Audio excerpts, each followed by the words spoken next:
Good afternoon, everyone. I'm Lori Brolson, the Executive Director at the Central Minnesota Council on Aging, and I'm pleased to welcome you today to today's webinar, Aging in Rural Minnesota.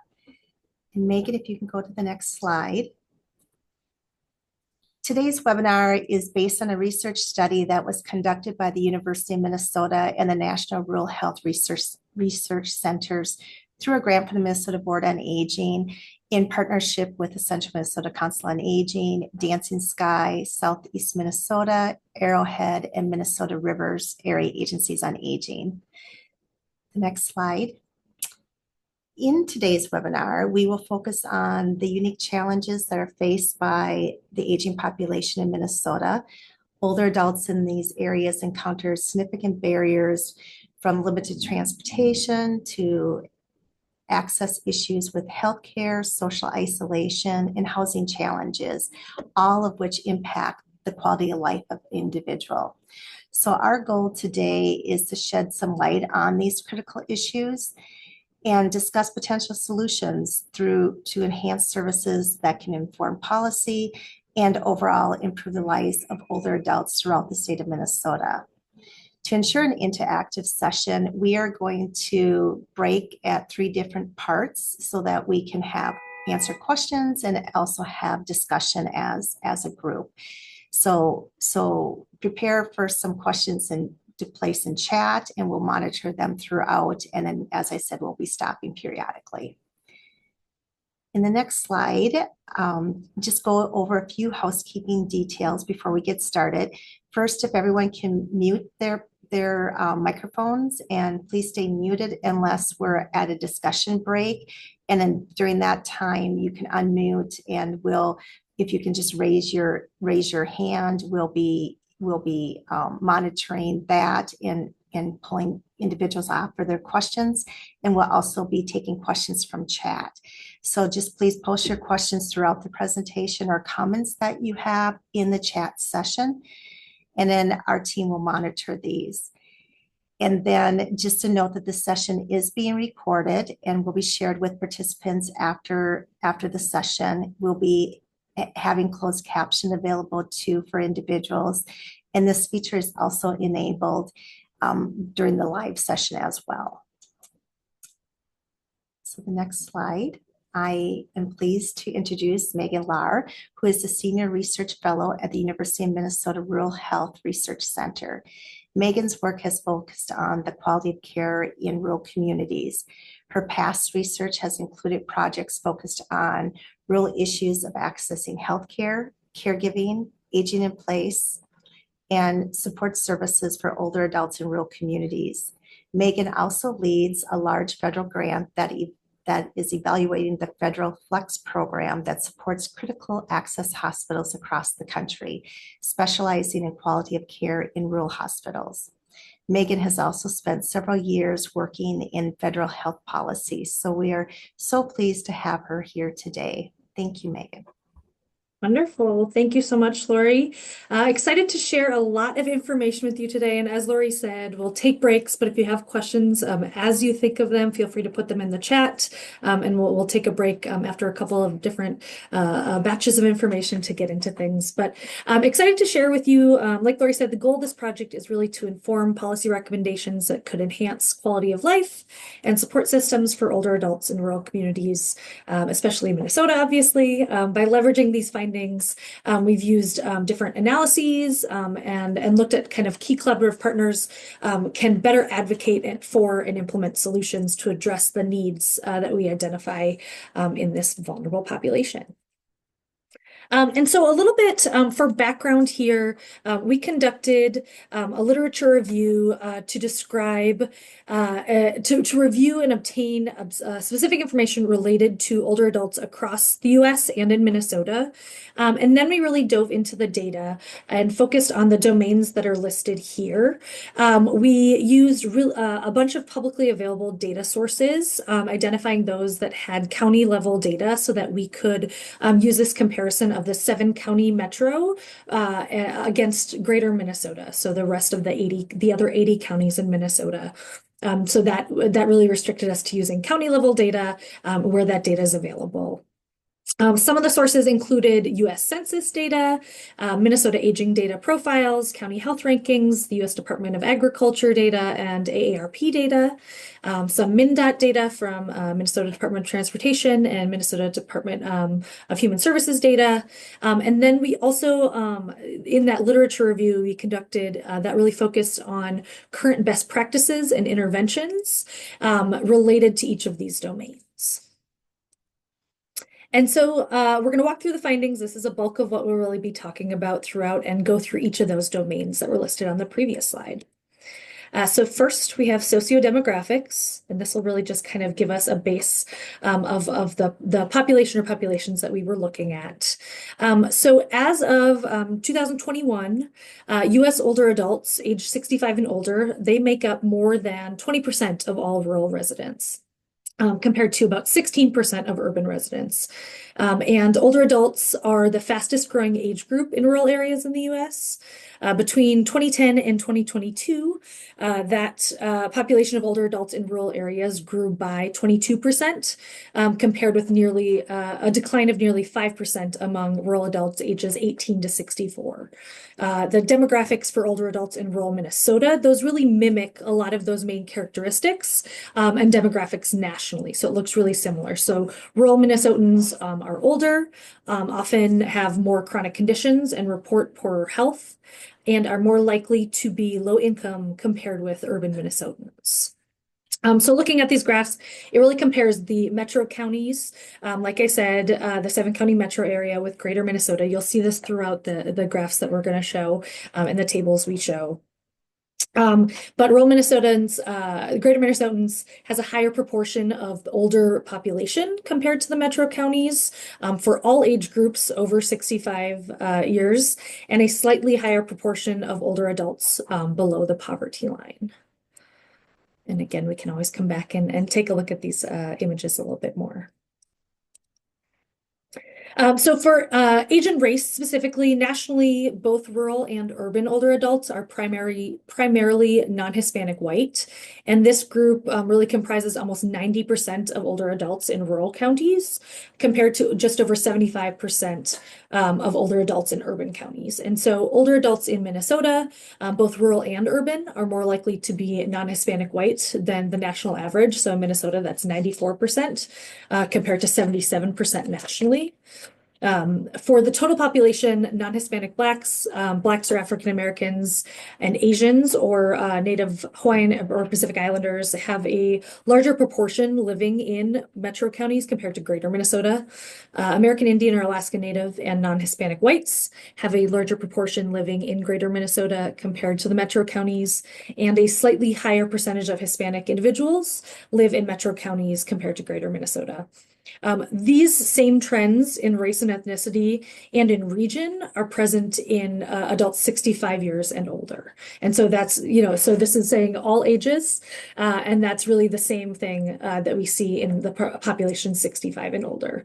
Those same trends, they're not exactly obviously the same values, but those trends, if you look at them, are very, very similar. So the next topic that we'll talk about is housing.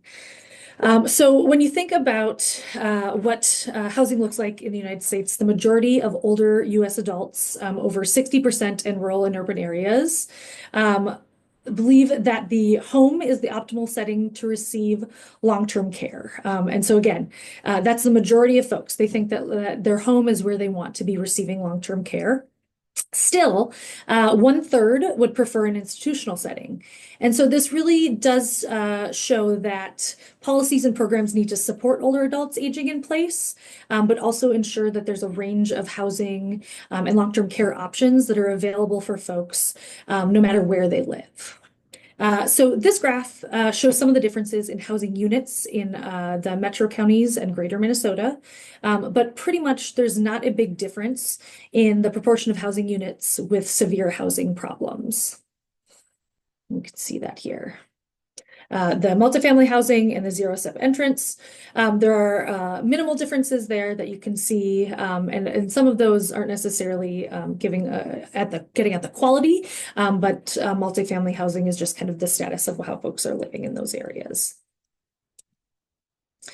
So thinking about housing unit costs and value, again, these are kind of contextual, a little bit being able to kind of set the stage for understanding what housing looks like. But rural older adults are more likely than urban older adults to own their own homes, which may provide some economic stability, but it also leaves those older adults responsible for the maintenance and upkeep of their homes, which can, can really, over time, leave them on the hook for a lot more.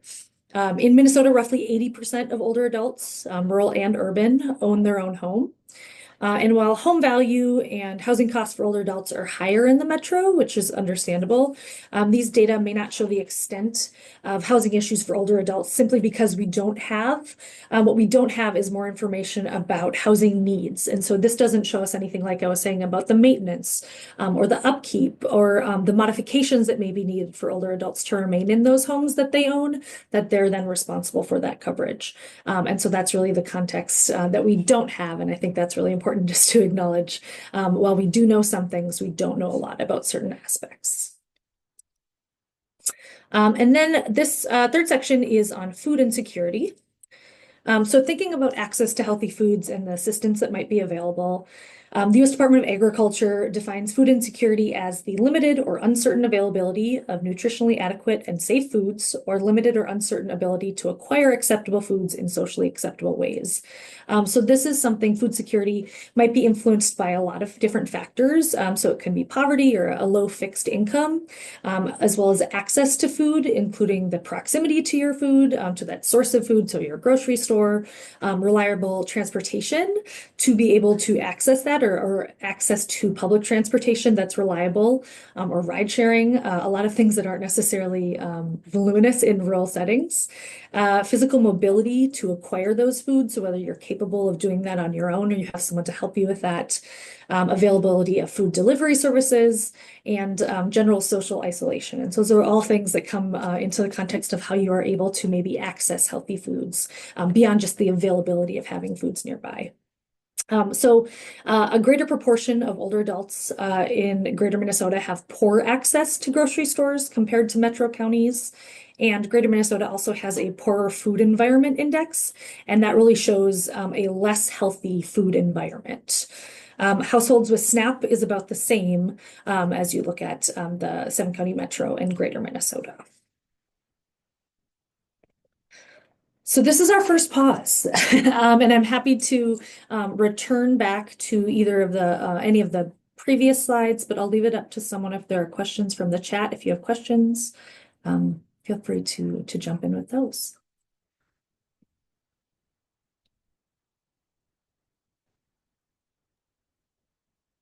Our first question is, what are the 7 counties that are considered metro? That's a great question. I can't pull it up because I have my screen. So there is Hennepin, Ramsey, Anoka, I believe I'm going to get it wrong, Washington. Let's see here. I don't know if I can get from one of the AAAs a quick Google of those 7. But it is the typical standard 7 metropolitan counties as far as state policy would look at and used, and it was excluded from the other area agencies on aging. And it looks like we have some help from the chat. So it's Anoka, Carver, Dakota, Hennepin, Ramsey, Scott, and Washington counties. Perfect. Thank you, Rebecca. And we have a question regarding issues of access to non-medical transport. Specifically, non-emergency medical transport has been a growing issue even in Rochester, which has extensive medical facilities. Then emergency medical transport ambulance services are very limited in many counties. Also, the distance to a medical facility can be hours. And I believe we'll be talking about transportation in the next section. So we can definitely have a discussion about that then. Another question here. Did the study look at regional differences within greater Minnesota? If so, are there differences? Yeah, this study didn't specifically look at that, but the data are available, and so that could definitely be something that could be looked at. The different area agencies on aging have access to that, and so if they're looking at their own, could be looked at. But no, we didn't look at different sections within it. It does get pretty small as far as data availability when you get at some counties. And so that's why I think having the greater comparison is more helpful. But I would guess that there are probably some differences in certain areas depending on how many healthcare facilities or, kind of what the general access is. And we'll see that more later. But no, we didn't for this study look at any regional comparisons within greater Minnesota. Next question, you mentioned social isolation in relation to food access. Can you expand upon this? Yeah, I'm actually going to hold off on that one. We're going to talk a little bit more about social isolation, but if you still have questions at the next section, I'm happy to dive back into that. It looks like that was our last question. And then we also have some time for discussion. And so this is more, if you have things you'd like to discuss based on what you've seen or anything that was, some prompts right here of things to consider. I know we may have some other questions from our AAA folks as well.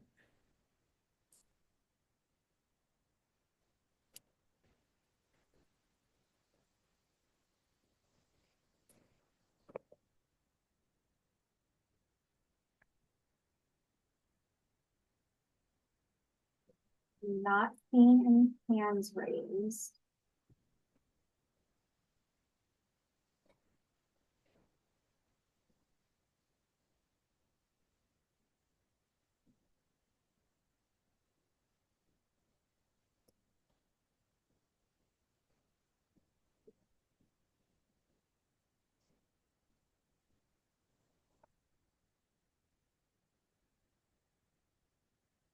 Happy to move on if we want. If that makes sense, we may have more things that build after we hear some other sections, or does anyone else want to jump in?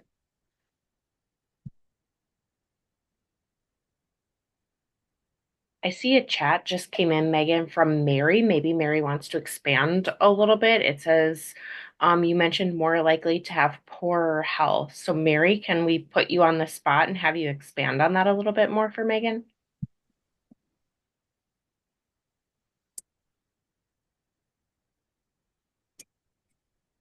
And I can jump in to explain that if that was kind of what is poor health. So often in national surveys that ask folks about their health, they'll ask them to rate their health as far as poor health, good health, excellent health. And so that's one of the indicators that we'll use when we look at kind of indicators of poor health. That's one of the biggest ones, and that's because it's used in kind of standardized national surveys. And so that may be some context. I'm not sure if that's helpful.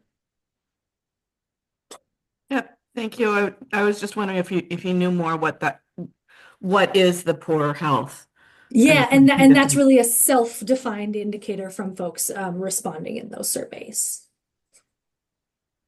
Okay. Thank you. Yeah, no problem.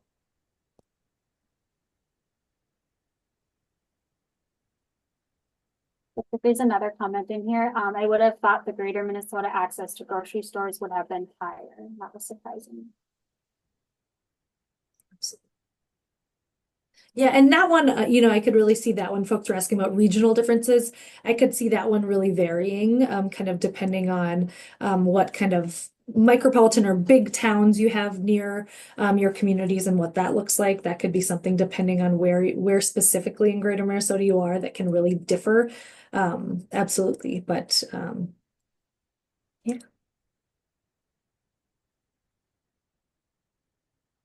Couple more comments coming in. From Marty, is this data used to help push legislation to help rural aging adults? Sorry, can you say that again, Rebecca? Is this data used to help push legislation to help rural aging adults?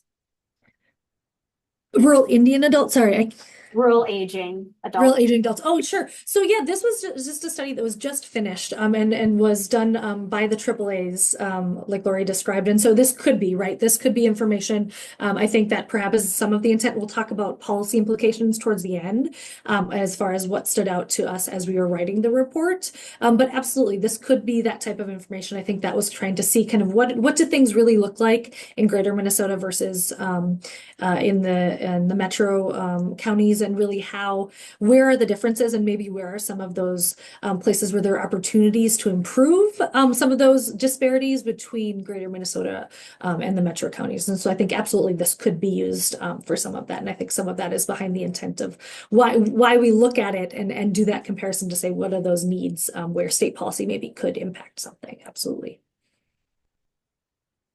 There's a question from Erica. Do you have information on disparities in health outcomes in greater Minnesota, such as specifics on disease or chronic condition prevalence? Yeah, so we don't, not in this study, just because of what is available and publicly available. Specific like patient level data often isn't what is really available and wasn't looked at as far as this. This is more kind of the infrastructure and kind of what services and supports versus clinical conditions. And so unfortunately, we don't have anything specific to that in here.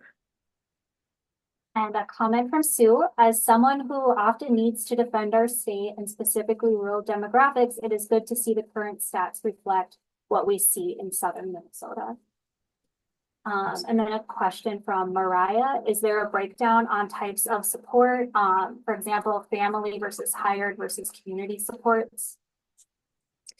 There's not family, hired, and community. We'll have some more on services and supports a little bit later in the presentation. But no, there isn't a great breakdown of, especially when you think about, for instance, caregiving, what is provided by a family and what is provided by hired. There isn't. And again, that's kind of one of the data issues. There isn't a great survey or a resource for collecting that data, and it's really hard. And I think nationally, there are estimates about nationally what's provided as kind of informal and formal caregiving and things like that. But no, unfortunately, we don't have kind of that breakdown. I think that's obviously something we'd love to see too, is kind of how that all falls and how that could potentially be, if it has implications for policy and reimbursement or other things like that too. But no, unfortunately, we don't. And then our last comment here from Lori, I was surprised to see the number of zero entry housing units in greater Minnesota. Yeah, that was something too that I think really can be surprising. That again is from a housing survey that asks a bunch of questions. But I think sometimes there are some things that are surprising, especially when we hear about the folks that are having maybe mobility issues or things like that need help. There are definitely needs out there, but I think it is interesting to see what is out there as far as in the data. So it looks like that was our last comment. And just as a reminder for the next discussion section, if you want to, you can also raise your hand and the host can unmute you if that's easier. Otherwise, typing in the chat is great. It looks like we have one more here from Erica. It would be interesting to see this comparison between 7-county metro and greater Minnesota on specific health outcomes in this dashboard. And then there's also a link here that she posted. Perfect. Erica. Perfect. Thanks. We'll move on. Again, we can always come back to these as we get into other sections as well. Are we good to go, Rebecca? Yep, go ahead. Perfect. So next, transportation. This is something that folks asked a little bit about. I've done a lot of different projects related to rural research and this is no surprise to your group, I'm sure, but in literally everyone, anytime we talk about barriers or challenges, transportation always comes up. And so this is something really thinking about, all adults, all older, everyone requires access to all sorts of methods of transportation to not only meet, your basic living needs, but also to support things like your purpose, your engagement in your community, leading a fulfilling life, and establishing and maintaining your health. And so looking at some of these things, again, we're limited at what data are available as far as transportation. And again, what's available at the county level that we could really roll up. I think what is missing in some of this is really some of that really rich data that you get from the stories that you hear and the barriers that you hear about what is available out there. And so this is some data from AARP. This looks at greater Minnesota. Greater Minnesotan residents are more likely to drive alone to work, while those in metro counties are more likely to have a commute of over 30 minutes that is spent alone. Household transportation costs per year are really similar across the state, with Greater Minnesota being a bit higher. And so these are pretty basic values and kind of basic data for transportation. Doesn't necessarily get at a lot of kind of the barriers that older adults might be facing. We also looked at transit systems. So the transit system data was only available for Greater Minnesota. This was based on a Minnesota Department of Transportation report on transit systems in Greater Minnesota specifically.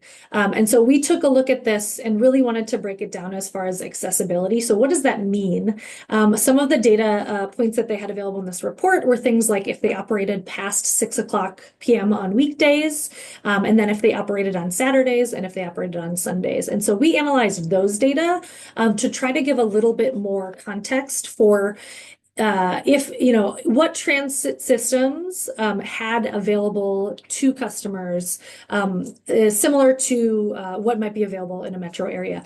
Again, like I said, we expect that the 7 county metro areas, that all the transit systems are open past 6 p.m. and operate on Saturdays or Sundays. We're taking that as a given. We don't have the data to show that based on what was available, but we would expect that this in the 7 county metro, that this is all would be 100% or close to that. And so really looking at only half of the transit systems in Greater Minnesota operate past 6 p.m.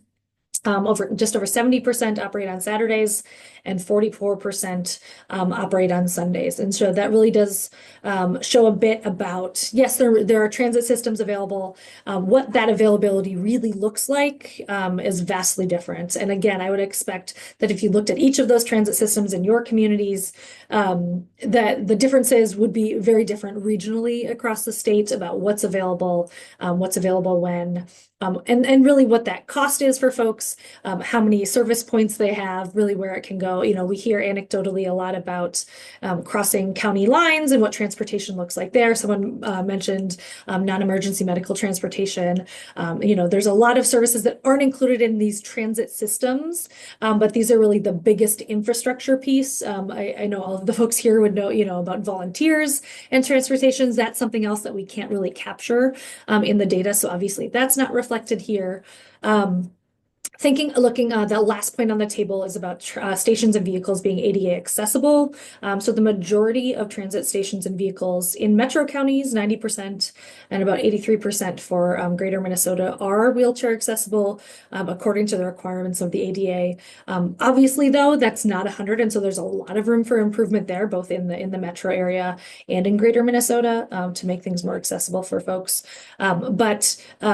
I totally understand these two slides. There's a lot of context missing in transportation. I know is something that we talk about all the time. And so I'll be happy to kind of discuss more and to also hear from all of you about kind of what transportation barriers aren't captured here. And I think that's something that can always be looking forward to say, what else can we try to see if there's data available to show? We know that there are other disparities in transportation. How else could we maybe show those? And then the other section I'll talk a little bit about is social well-being. So this is social well-being is something that's really foundational to good health for older adults, and rural areas have historically been known for stronger social cohesion than urban areas. And so this is definitely an area where we're not looking at a negative disparity or a deficit. This is something that's really an opportunity for rural communities to build on. A 2019 study found that older adults in rural areas of the U.S. have larger social networks, both their friends and family, compared to older adults in urban areas, but they were also more likely to report symptoms of loneliness, especially feelings of being left out. So there is a little bit of a contradiction in there as well. So this really suggests that there's a structural barrier to that connection in rural areas. So that might be things like transportation. While you have a social network, you still feel lonely because you're not able to get connected or to be close to those that you know. Maybe it's technology, maybe it's, others can feel connected, but don't have access to technology, or other access to kind of social infrastructure. But older adults aging in place are still significantly more likely to say that the people in their community know each other well compared to urban adults aging in place. And so this will show a little bit on social connections. So this social isolation and loneliness are more common among people living alone. And more than 1 in 4 older adults in both rural and urban counties live alone, but this rate is significantly higher among rural older adults. So a lot more rural older adults are living alone. Let's see here. About a quarter of Minnesota adults 65 years and older live alone. With slightly more living alone in the metro county, 26.4%, compared to that 25% shown here. And then in all ages of residents in greater Minnesota, so that's that bottom table, that's for all ages, not just older adults. Unfortunately, the data wasn't available with that. But residents in greater Minnesota have twice as many social associations per 10,000 people, which is much, much higher. And that social involvement index, that's an index that measures belonging to groups, organizations, associations. It takes into account how often you see or hear from your friends and family. Do you do favors or have favors done for you by your neighbors? Do you do something positive in your community? So that's an index created. A higher value here indicates more social involvement. And there's really a minimal difference. Kind of surprisingly, I guess, to me, in that social involvement index between greater Minnesota and the 7-county metro area, pretty much just the same. But again, this is for the full population, not just for older adults. And now I'm hopeful that we'll have some more conversation. And so first, if there are any specific questions, but otherwise we can also jump into discussion. Yeah, so this first one is, I think, a comment from Erica. A thought on the transportation barriers is drivers who are trained in medical transport in the 2 regions. I don't know if that would be rate of drivers or how that would be measured, but it would be interesting to see. So I don't know, Megan, if you did see any of that data when you were doing the research. But that would be something that would be really interesting. And yeah, we often have issues with finding the data. As researchers, we're always looking for ways to access reliable data and data across different geographies. But I think that would be something that would be really interesting looking at that. The next question, and maybe this is a question for everyone, is do you know of any Minnesota communities that use social prescriptions to help connect older adults to activities? I don't, but I would love to hear about it if folks do. And then could you define social associations again? Yeah, so social associations are really just being connected to your community. And so it's a broad term, but really you have associations with others in doing things outside of the home. And so you have a social association, perhaps it's with an organization. So you're a member of a local Kiwanis or Rotary group, or if you're a member of a church, a church membership is a high association as well. And so it's really just associations with others that are social in nature. From Mary, the social involvement is across age groups. That seems like it may make the comparisons not very meaningful. Can you comment? Yeah, so this is the only data that are available. They did not have a breakdown. That's this bottom table here, those social associations. We don't have anything that is just 65 and older. And so yeah, we're there because that's all that's available. But you're right, unfortunately, it isn't just for older adults. And so we just have to take what we have there. But totally agree. I would much have preferred to include something that's just for older adults. Next question. Some disparities might be down to expectation versus reality. If you feel that others, have more connections than you do, if your folks had more, you might have higher expectations that are not being met. So could that be a subjective? It could be. I think typically it's asked how many associations you have, and so then they're categorized based on that. But I think there is some subjectivity anytime, and similar to the question about poor health and excellent health, there are some subjective questions that are asked in some of these surveys. I think it's fair to take them with a grain of salt and understand that. But I think most of the time, the data that we're using, the data that we use for this, are from really pretty reliable surveys that are used over time. And so they have pretty good validity for what they're measuring. But I think always there's some subjectivity in how folks may answer things. That's definitely a part of the data with any survey. And then Erica has raised her hand. So Erica, I'm asking you to unmute. Hi, I'm really in the same place as Maggie with that question of it's not connecting between the two measurements, but maybe it's just that like self-reporting involvement that you mentioned. I don't know. I'm just trying to think through it and getting stuck. Could you say a little bit more about where you're getting stuck? Just seeing that the social associations, sorry, that's my timer. I'm gonna turn that off. Social associations between 10,000 people is like more than double in Greater Minnesota and Seven County, but that social involvement index shows that they're about the same. And so my brain's just struggling with that difference of how Yeah, that yeah. works. And so kind of how I look at it, and again, it's open for some interpretation, but that involvement index is actually what you're doing about that social association. And so I may be, if I were an older adult living in a rural community, I might live outside of town. I might have I may know everyone in my community. I may know that, everyone has lived there for a long time. I may know everyone. I may know their kids, their grandkids, their parents before them. I may have a lot of social associations because I know a lot of people in my community, but my involvement might be different. And so I may not be able to and so I talked a little bit about kind of those, the access piece there. And so some of that could be that you're not able to go to church each week because you don't have a ride, or you're not able to, maybe you're homebound, so I think that involvement piece, that gets at a little bit more about what you're actually doing. So in that index, I had said one of that is how often do you see or hear from friends or family? Maybe you're not able to do that as well. And so again, this is a grain of salt. This is not just for older adults, but I think the association is how you know people, and the involvement index is what you're actually doing and kind of that level of involvement that you have in your community. So how often do you see people? How often do you do a favor for your neighbor? How often do you do something positive for their community? So that's an index that is made up of a bunch of different data points, and not just as simple as how many associations do folks have. Is that helpful at all, Erica?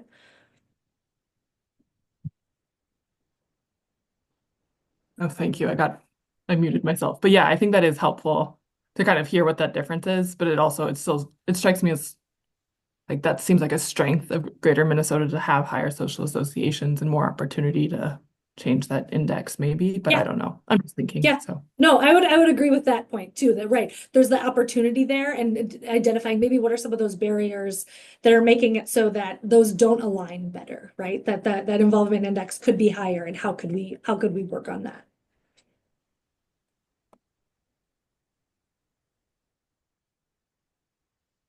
We have another question here from Sharon.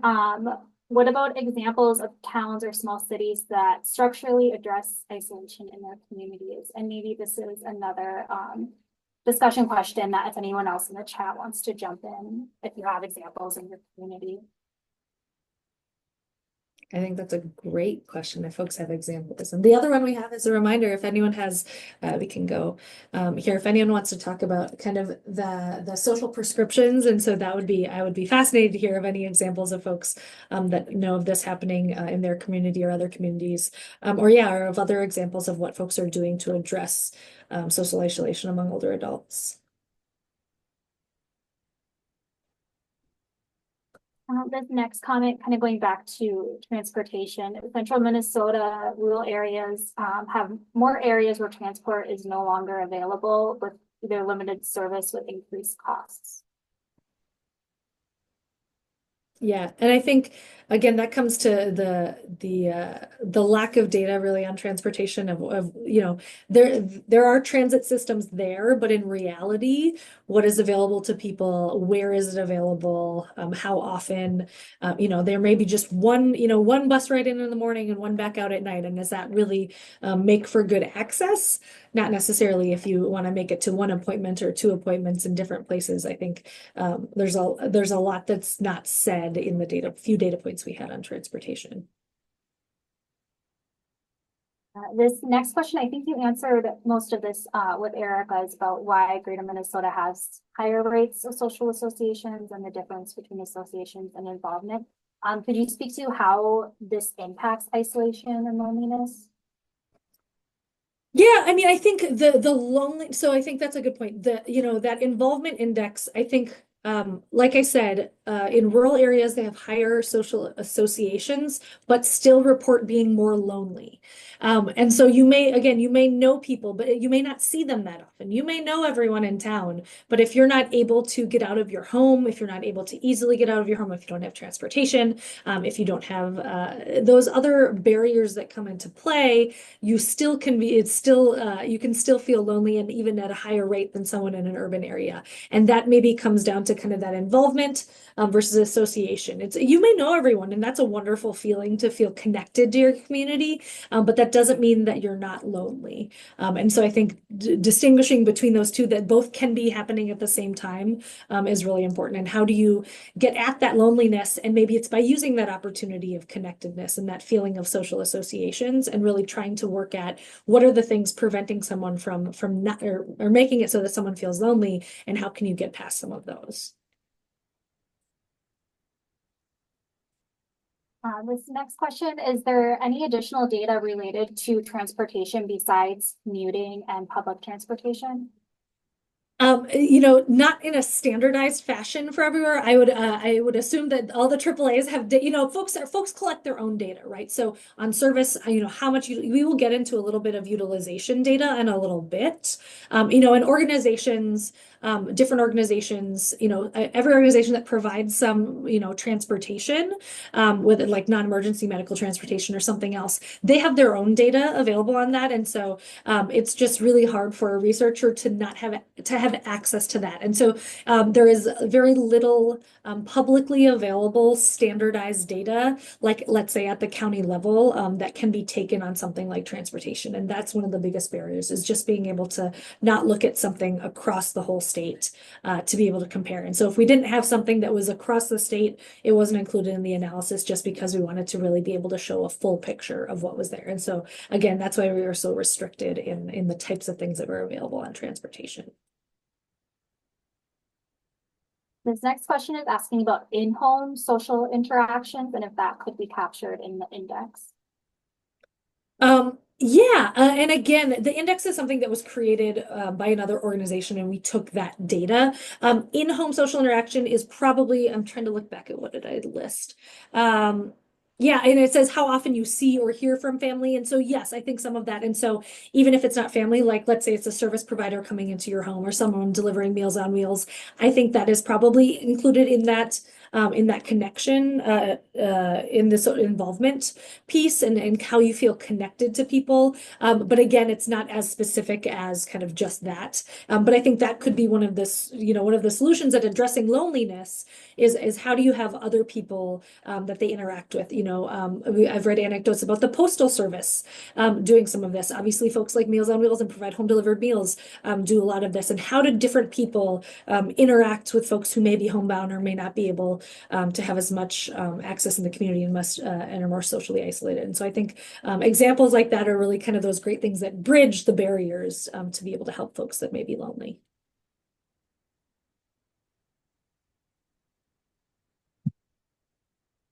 We have a comment from Mariah. The biggest complaint I get from clients about medical transport, especially, is the time involved. It will take 6 hours of transport for a 30-minute appointment, mostly due to wait time. So they simply don't go unless it's life or death.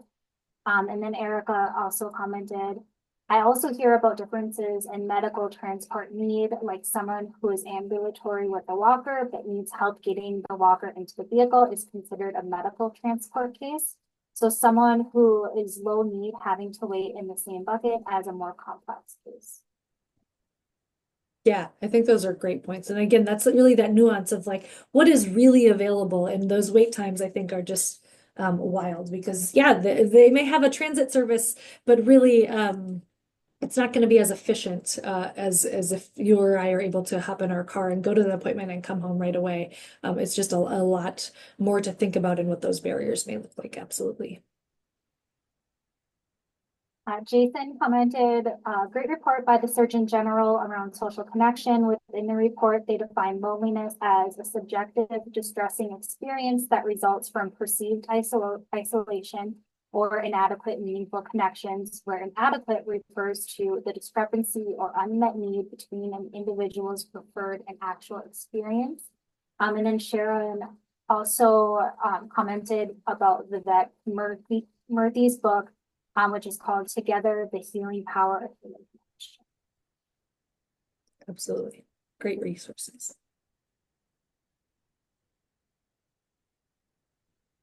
And it looks like that was our last one, so we are good to move on to the next section. Thanks. So this last section, we'll get into a few different things. We will start with healthcare access and get into that a bit. So nationally, access to care is something that is constantly an issue for many older adults living in rural communities. For example, a significantly higher share of urban older adults saw their regular doctor within the past year compared to rural older adults. So that last comment we had about transportation, they're not going to take 6 hours to go to a 30-minute checkup.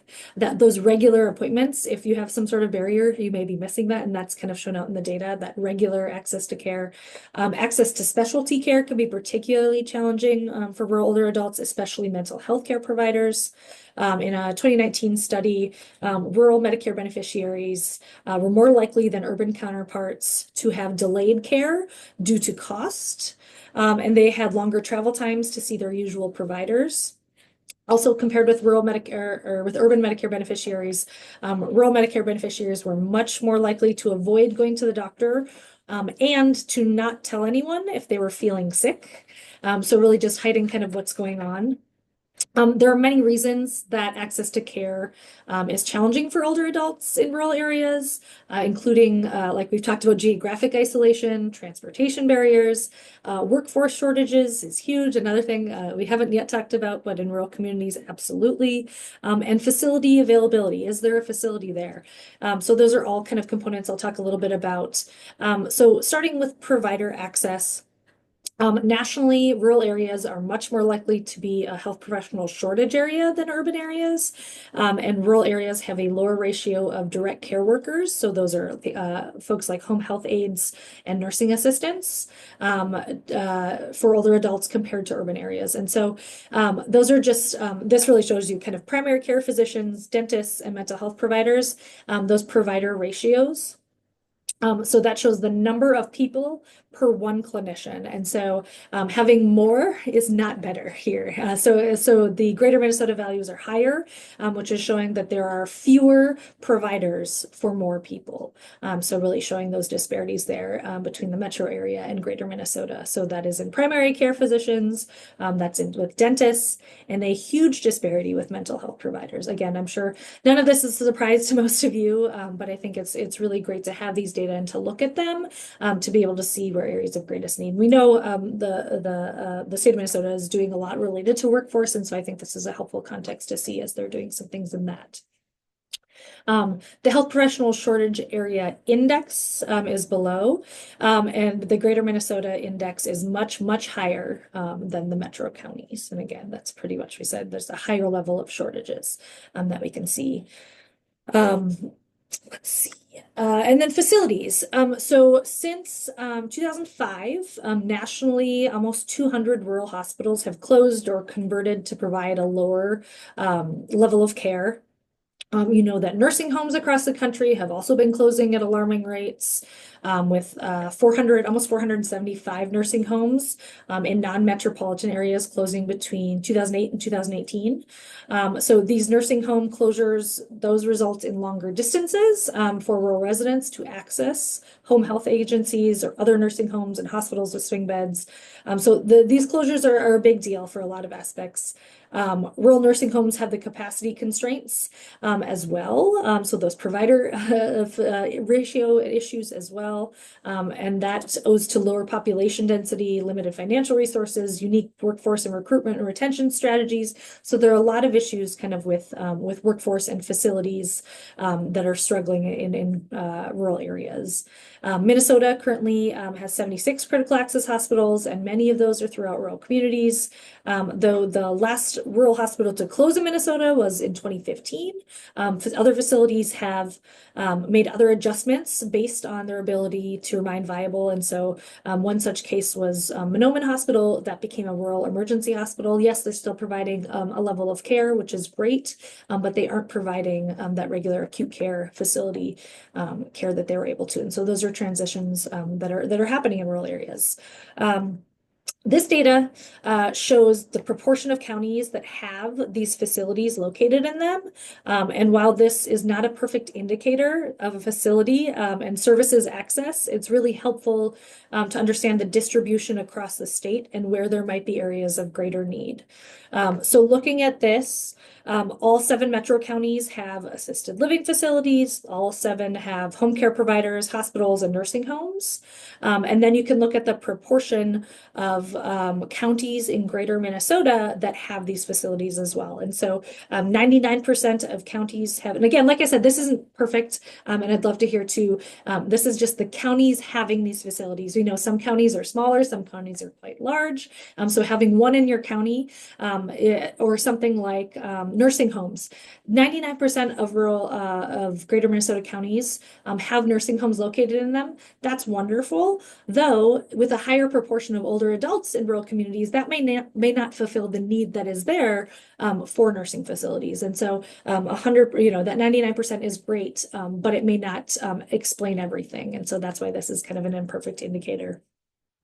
So in greater Minnesota, 99% of counties have nursing homes, 94% have assisted living facilities, 93% have hospitals, and 76% have home care providers located in those counties.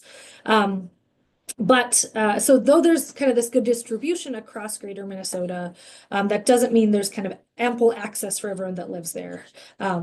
Like I said, especially with that larger proportion of older adults, there might be a greater need for some folks in those communities. A greater proportion of metro counties compared to greater Minnesota have hospice programs. So that 71% of metro counties have hospice programs compared to only 56% in greater Minnesota, and rehab facilities, 86% in metro, and only 15% of rehab facilities in greater Minnesota. So those are really the greatest areas of need shown on these slides. And then looking at aging support services, first we talked, someone alluded to caregiving earlier. Across the US, the vast majority, 80 to 90% are the estimates because we don't have that perfect data. But the estimates of all long-term care is provided by informal or unpaid caregivers. And so these, we know these individuals are usually family members of folks, and more than 53 million Americans are currently providing unpaid care to a loved one, with the majority of care recipients being older adults. And so with rural populations being older and having higher rates of chronic conditions and disability, caregiving needs can be a lot more pronounced and are complicated by those barriers that we've been talking about all day, accessing resources, transportation, and those formal supports that may or may not be available. So rural caregivers are also less likely to have access to supportive programs through their workplaces, and rural employed adults are less likely to have access to paid sick leave. All of these things can kind of compound the economic challenges associated with providing care to a loved one. So what this slide shows is really that greater Minnesota has a higher family caregiver ratio and a higher old age dependency ratio, indicating a higher caregiving burden in areas that already have fewer other resources and supports. And so I think this is a really important indicator to look at as far as those ratios, and take this into conjunction with all those other things we've talked about as far as resources and supports available. And so now we're going to talk a little bit about utilization of aging support services. So these data that I'm going to show, I think I have 2 slides, show data from the Minnesota Medicaid Managed Information System. And they show the number of people in select long-term service and support programs. And these include elderly waiver, both fee-for-service and managed care, alternative care, and essential community support. So those are those Medicaid programs. And those are folks that had these selected services delivered in fiscal year 2023. Again, this is another imperfect indicator, but we wanted to show whatever we were able to. This is what was available from the state, and so we included it. The data here show the county of financial responsibility for the recipient. So it may not be where they received the care, but this is where the recipient lived. So all metro area counties have residents listed that used these services. So you see 100% across the counties. From the metro area. The majority of greater Minnesota counties have recipients using things like case management, home health aid or extended home health aides, and skilled nursing. But only 75% of greater Minnesota counties are using transportation assistance, 49% using adult day services, and just 18% using home care nursing. And so this really shows from the data that we have what is being used in greater Minnesota versus in the metro area. And this is the same type of data, just looking at several other services here. So all metro counties have residents using personal care assistance or extended personal care assistance, home delivered meals, chore homemaker services, and environmental adaptations. And the majority of metro counties also have caregiver training, education, and respite care services. And then when you look at the greater Minnesota, you can see the majority the majority of counties in greater Minnesota have residents using personal care assistance or extended personal care assistance, home delivered meals, and chore services or homemaker services. Only 76% of the counties in greater Minnesota have residents using environmental adaptations. That's one thing we talked about housing earlier. That could be involved there. 31% using respite care services and 9% using caregiver training and education. So for both of these slides and all of these services, the counties where there are less than 100% would be the ones worth looking into. And that's really what we can say here. Looking to see where there are gaps in access to these services. So are 9%, are there only 9% of folks in rural counties, 9% of rural counties with folks using caregiver training or education? I'm guessing it's not because there's not a need there. I'm guessing because maybe there's an issue with accessing those services, whether it's a transportation or availability. What is available and how are they not able to use those? And so really these are places that we would recommend more note to be taken. And again, someone had mentioned earlier that regional. So looking in my region, in my county, what does this look like? So really getting into those. What is there that folks can do to really get at addressing some of these greatest needs? And so like here, maybe caregiver or respite care services, what can we do? And anecdotally, we've done projects on caregiving before, and what's available out there, where agencies are able to provide support and how folks are able to access those things that are available to them. If they know that those things, if caregivers know that there's training and education available to them, really just looking to see what additional home community-based services might be available. What else can be going on there to kind of address some of these if they are indeed disparities and not just differences in need. So taking a look at this is a map. This is shifting a little bit, so bear with me, and then we'll come back and we can discuss it and talk about any of these components. But this is a map taken from the Minnesota Council on Foundations and shows the number of grant makers by Minnesota Congressional District to show the total number of grant dollars from 2019. This is something that the folks at AAA's had asked us to include as far as looking at where maybe where there are resources or a lack of resources and how those can be connected potentially to what is going on. So from the Minnesota Council on Foundations, they showed that the majority of the grantees that received funding from Minnesota-based foundations are located in the U.S. but outside of Minnesota. So that's at 48.3%, or in the Twin Cities. A small portion of grantees are based in Greater Minnesota or internationally. And Minnesota-based foundations supporting grantees in Greater Minnesota, a larger population of community public foundations compared to private foundations. So that just really shows kind of what that percent of funding looks like for folks in Greater Minnesota. A total down here, a total of over $638 million was awarded. These are from 2021, like I said, for human services, and $527 million for health. Those are just distinct allocations that they have. And the 2021 foundation funding portfolios in those combined areas of human services and health ranges from 40% of private foundation portfolios and over 50% of community and public foundation portfolios. And so really just looking at what is available out there, what do things look like as far as grant making, and where could there be opportunities potentially. Briefly, I'm going to go into a policy analysis. I started talking a little bit about this as we're going through. Really within all of those topics that we investigated, the most distinct difference between the 7-county metro area compared to Greater Minnesota, we're within the healthcare access and the aging and support services domains that we went through, which really covered those areas of healthcare access.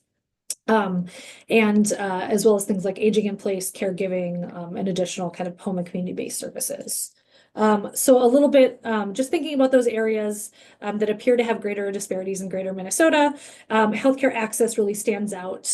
This is related to provider shortages, like we said, as well as access to facilities and access to services. Potential recommendations, the strategies to address provider shortages. These are nothing new, but we wanted to get these as far as that connection. Existing strategies are looking are items like federal or state loan forgiveness, making sure that the providers as well as the facilities are aware of these loan forgiveness programs and using them as incentives to recruit folks to Greater Minnesota, or advocating for state-based funding for programs like this. Scope of practice policies. This is related to different initiatives to advocate for providers to be able to provide additional services such as nurse practitioners or physician assistants. There are states that have passed policies related to what different providers are allowed to do, which can positively impact providers able to do certain things, particularly in rural communities or areas where there's shortages of staff. Some things like innovative provider types might include things like dental therapists or community health workers. State policies might allow those folks to be paid differently for providing different services, particularly in areas of greater need. Pathway and pipeline programs, that's another way. Those are educational or experiential programs that help rural residents become interested in healthcare professions and careers and support services. There's data showing that a strong indicator of working in healthcare, in the healthcare industry in rural, is really being from a rural community. So rural communities and facilities have really been looking at creating programs to expose students, whether that's kindergarten through 12th grade and community colleges, et cetera, to really have healthcare careers and gain that interest in those careers. And then similarly, there are rural training programs and residency programs. That same idea as with pipelines. Providers who are trained in rural communities and work in rural communities are more likely to remain working in rural communities. So those programs are programs that are either during medical school or residency for physicians that are located in or have sections of their work located in rural communities. And increasing these types of programs can really help to impact the overall access to healthcare and facilities. And finally, looking at aging and support services. So again, these can be related back, but this is kind of twofold. We know that organizations, like the AAAs and others, have services available to older adults in Greater Minnesota. And so some of the improvement in this area can really be made by improving the awareness to what's already available as far as facilities and resources and services for older adults. And it can really also be improving education for older adults and their family members, their caregivers, about the importance of access accessing services, of what is available, and programs they might qualify and things like that. A bigger issue is that we know that while there may not be the same availability of aging support services across Greater Minnesota compared to the metro, but also compared to other parts of the state, it's really important to improve the number of facilities and providers of these services to increase that access. And so anecdotally, we've heard a lot about respite care services and other home-based services where there may be some provider organizations that say they cover certain areas, but often they may not provide services due to long drive times, or their providers,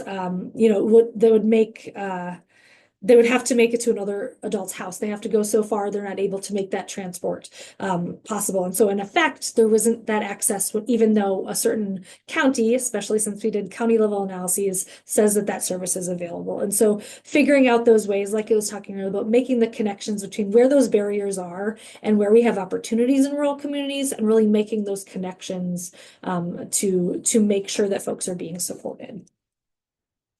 And I know that was a longer section, and I know there was a lot of exciting stuff in there. So happy to pause there. Yeah, so there's quite a bit of discussion in the chat. I'll try to sift through a couple of the questions, but if anyone wants to raise your hand and expand on anything, I know there's a lot of conversation around telehealth and various experiences using that. One question here, do you know the average rate per hour of providing rural homemaking services and or rural caregiving? Question? I don't, but I bet there's someone else on the call that might have a better idea than I do. I don't.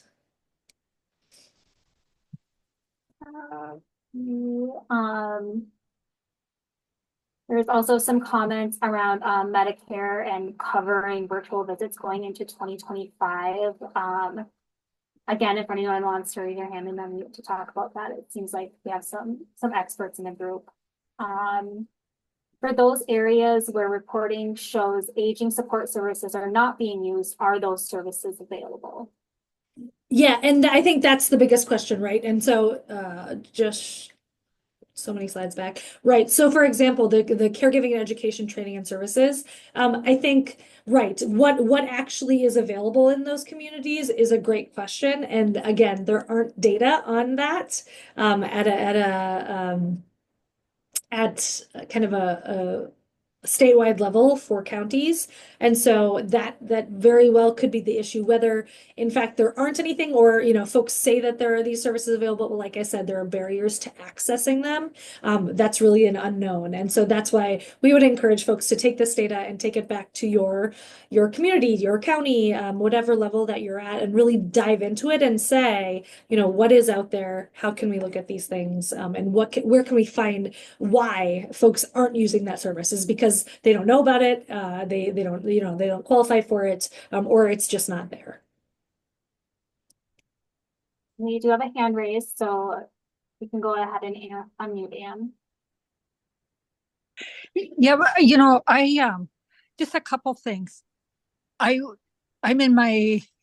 over 75. I recently was a fellow with the University of Minnesota Project Reach, and I did a policy proposal on digital inclusion and digital literacy with Minnesota's rural older adult population, and found that 30 to 40% of rural older adults are really either don't have access or the savvy to participate in electronic kinds of connections.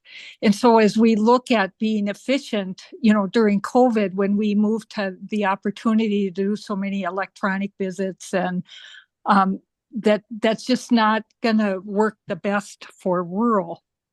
And I found in doing this policy proposal, and I think the key part that I found is the importance of our libraries, that they are digital inclusion and digital literacy centers for all people, and that most libraries have privacy booths, and they will assist people on doing healthcare visits from the library. And I don't think people really know that.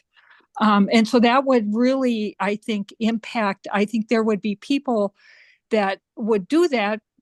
And when you're in the library, you see how they're protecting their privacy. You know, they can see them. They're usually in a plexiglass kind of booth. And if they need help with the technology, they can just tap on the side and somebody comes and helps them.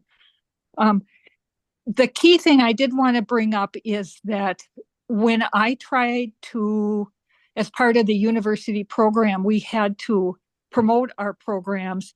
And I found that people's perception of aging was so off that I had accumulated so many facts during this year-long study that I developed an Aging in Minnesota fact sheet.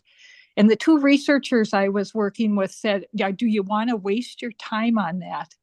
And I said, I don't think it would be a waste of time. The Aging in Minnesota fact sheet ended up being on the internet. I go to meetings and everybody is using it. So when we talk about aging and the general public and how we're going to make aging mainstreamed in our communities, where we aren't something off and different and have to, watch out for all these old people. I think if people really understood the facts about aging, that we would be able to do so much more, and our communities would be places where we can age well. Right now, my big aha is that rural communities do not have the narrative nor the wherewithal to really provide the community opportunities to age well. So just a few comments. I really appreciate your webinar. It's really, really good. So thank you very much. Thanks, Anne. And I love that idea of the unlikely partnerships. So the library, right? What resources are in every or most communities? What are folks comfortable with? Where can they go? And I think that's a huge example for how those kind of unlikely partnerships can be made at the community level that folks don't know about and folks aren't using. And I think technology is huge, and looking at how can you help bridge that barrier, or if that barrier is not working for someone in technology. But I think, yeah, wonderful. Can I add one more thing?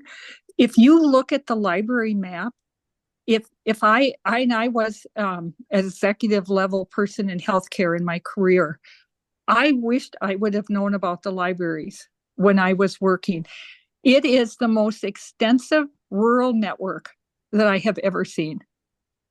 Every small town has a library or a library piece. It has tremendous access. So I would just alert everybody to really think about how libraries fit in to how you're going to achieve your strategies and achieve the outcomes that you want. So thank you very much. Thanks, Anne. The next question we have is related to your funding slides. How many fund aging projects? And I can't remember if it drilled down that far. I don't think that is, no, it's really at the health and human services level. And so unfortunately, I don't think it goes down to that level. And so unfortunately, that is not on there. A comment from Kirsten: home care / extended care services seem to be very limited in rural areas, which could be why the usage is so low. And a question from Christy: where can the data be accessed for utilization of services by county? Utilization. So that was data that we requested from the state. And so that I think can be requested by folks from the Department of Human Services. And feel free, I can pass along my contact information, or if you reach out to the AAA contact information, as far as I can help connect you with the folks. But it's really, we went on, just as any of you might, to the Department of Human Services and went in there and requested the data. If you look up data request, very formal state process. And so that's how we did it. And so others would be able to do that as well. Okay. I apologize. So we have a lot of folks sharing their homemaking rates, which seems to be very, very wide range.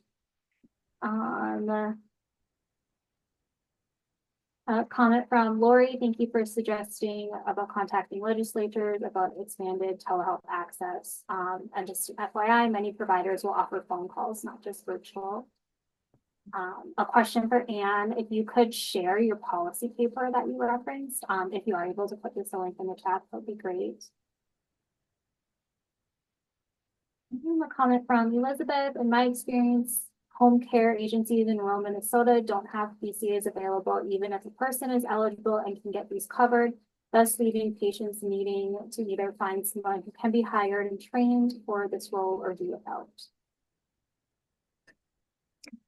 Yeah, and you know, folks are asking, you know, what are the policy recommendations? And that can be it, right? If that's really folks look at this and say, well, of course, Megan, that's you know, that's a low number because no one has this available. I think those are things that you can look and say, you know, this is available to all the people who live in those 7 metro counties. You know, how can the state or how can someone, you know, a grant or however support?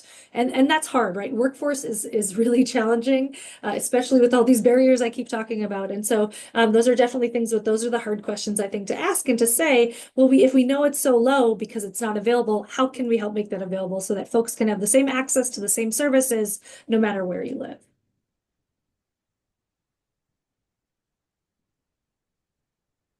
So I think I was able to go through and pick out all the questions. If any other AAA noticed any that I missed, please jump in. And then if anyone wants to raise their hand to expand on maybe some of these comments, I know there's quite a lot around first and foremost telehealth, but then also wages in rural Minnesota. Elian. Hi, I just posted an article about public libraries and healthcare. Montana, I've been to a couple of presentations about how they're really, really pushing that. I don't know so much about Minnesota, but anyway, that article might be worth looking at. That's all. I love it.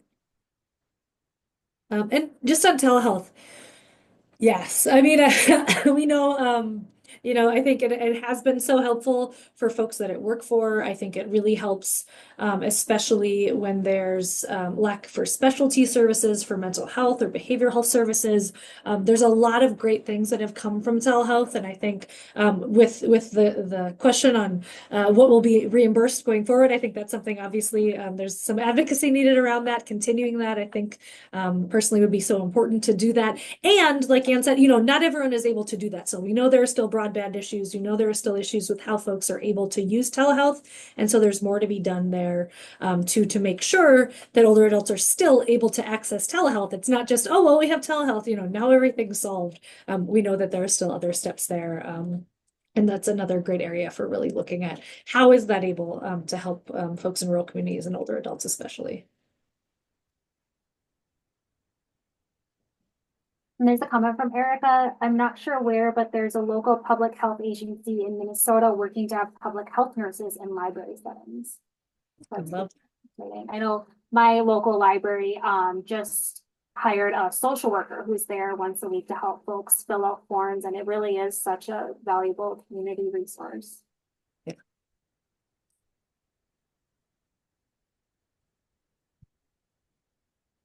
Any other questions or expanded discussion topics that anyone wants to bring up? I'll just say that's the last of the data, so this is your chance.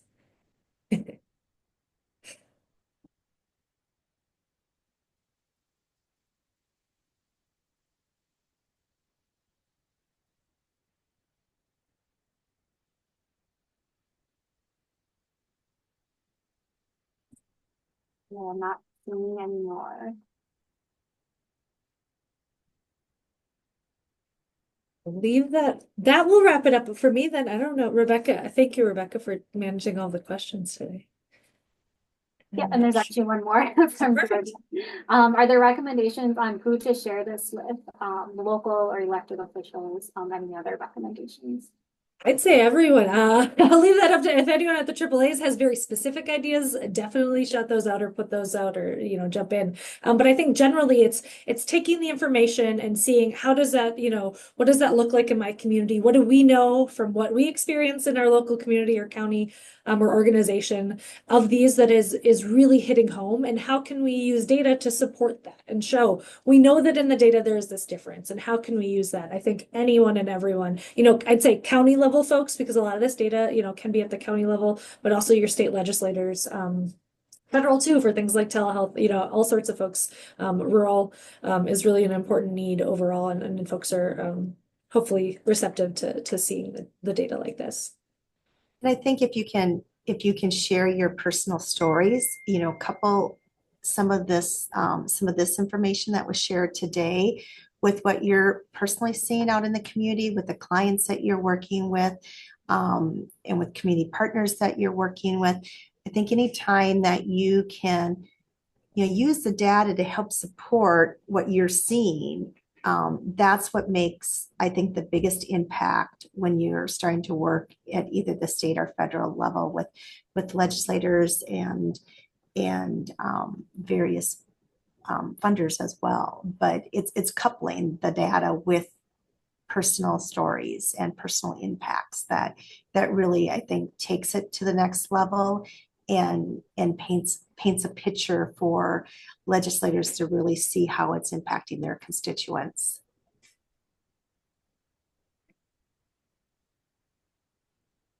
And in closing, I know Natalie posted the M4A website, so the Minnesota Association for Area Agencies on Aging, that will house the full document. So you can go ahead and read the full report there. And then we will also send out the slides and recording from today's presentation for everyone that's attended. And then on this slide, if you want or need to connect with your local area agency on aging, this has all of the director information to connect with all of us. And then lastly, we just wanted to say thank you so much, Megan, for your time working with us and presenting. We really appreciate it. And if anyone needs anything else, feel free to reach out to us as contacts. Thank you. Thanks, everyone.